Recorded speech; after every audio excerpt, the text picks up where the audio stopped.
இப்ப நீங்க சொன்னீங்க நெறைய லாஸ் இருக்கும் அப்படின்னு சொல்லிட்டு.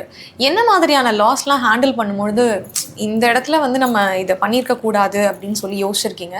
லாஸ் அப்படின்னும் பொழுது என்னலாம் யோசிப்பீங்க? என்ன வச்சு எக்ஸாம்பிள் சொல்லணும்னா, நெறைய வீவருக்கு நான் அப்ஃப்ரண்ட் கொஞ்சம் காசு குடுப்பேன். வீவிங்க்கு நான் பேட்டர்ன்ஸ் குடுத்தேன்னா, அப்ஃப்ரண்ட்டா உங்களுக்கு கான்ட்ராக்ட் படி நம்ம வீவிங்க்கு முன்னாடியே சில அமௌண்ட் வந்து நம்ம பே பண்ணணும். பே பண்ணணும். அந்த மாதிரி. ஸோ நம்ம டிசைன்ஸ் குடுத்துருப்போம். அவங்க வந்து ஒரு 2, 3 ப்ராடக்ட்ட வியூ பண்ணிட்டு, அதுக்கப்புறம் வேற யாருக்காவது ஒர்க் பண்ண போயிருப்பாங்க. நம்ம ஓகே. டைம் லைன அடாப்டே பண்ண மாட்டாங்க. அப்போ வந்து நானும் பிசினஸ்ல ஸ்டக் ஆவேன். அவங்களும் வேலை முடிச்சிருக்க மாட்டாங்க. பட் நம்ம காசு அவங்க கிட்ட மாட்டியிருக்கும். மாட்டிருக்கும். ஓகே. ஸோ இந்த மாதிரி என்னோட எக்ஸாம்பிள் சொல்லலாம்.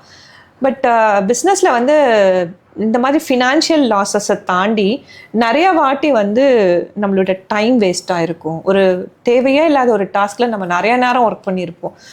அது வந்து நமக்கு ஹெல்ப்ஃபுல்லாகவே இருக்காது அடுத்த ஸ்டேஜுக்கு. பட் நிறைய அது நமக்கு தெரியாது. அப்போ அவ்வளோ டைம் இன்வெஸ்ட் பண்ணி ஒன்று ஃபைன் பண்ணி ஏதோ பண்ணி வச்சுருப்போம். நிறைய அந்த மாதிரி டைம் லாஸ் இருக்கும். அதெல்லாம் ரெக்கவரே பண்ண முடியாது. நான் இன்னைக்கு 8 hours எனக்கு போச்சுன்னா போச்சு தான். அட்லீஸ்ட் 10,000 போச்சுன்னா நாளைக்கு அதை நான் சம்பாரிச்சிக்க முடியும். இந்த டைம் லாஸ் இருக்கும். மென்டலாக நிறைய ப்ரெஷர்ஸ் இருக்கும். இதெல்லாமே லாஸாக நிறைய பிஸ்னஸ்குள்ளே இருக்குது.